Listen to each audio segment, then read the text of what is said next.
ভাজা পোড়া অনেক খাওয়া হয়েছে, আজকে ভাবলাম একটু আলাদা কিছু বানাই। আসসালামু আলাইকুম এভরিওয়ান, সবাই কেমন আছেন? আলহামদুলিল্লাহ আমি ভালো আছি, আশা করি আপনারা সবাই ভালো আছেন। সবাইকে রমজানের অনেক অনেক শুভেচ্ছা। এখানে আমি নুডলস নিয়ে নিয়েছি।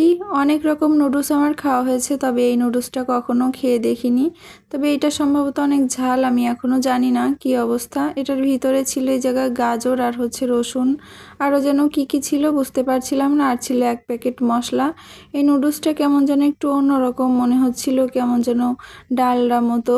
তারপরে এখানে পানি গরম করে নুডলসের ভেতরে থাকা মশলা আর যা যা উপকরণ ছিল সব কিছু দিয়ে দিলাম।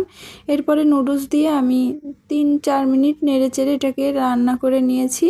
তারপর উপর থেকে দিয়ে দিলাম 2টা ডিম সিদ্ধ, মাঝখান থেকে কেটে দিয়ে দিলাম, আর হচ্ছে উপর থেকে দিয়ে দিয়েছিলাম টমেটো সস। আর এখানে ছিল আপেল, কলা, আর এখানে ইসবগুলের ভুসি, চিয়া সিড দিয়ে আখের গুড়ের শরবত।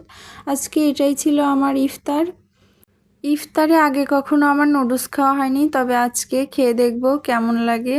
নুডলসটাও আমার তেমন একটা পছন্দ না, তবে আজকে নুডলসটা খেয়ে আমার বাজে অভিজ্ঞতা হয়েছিল। এটা একদম মিষ্টি মিষ্টি ছিল।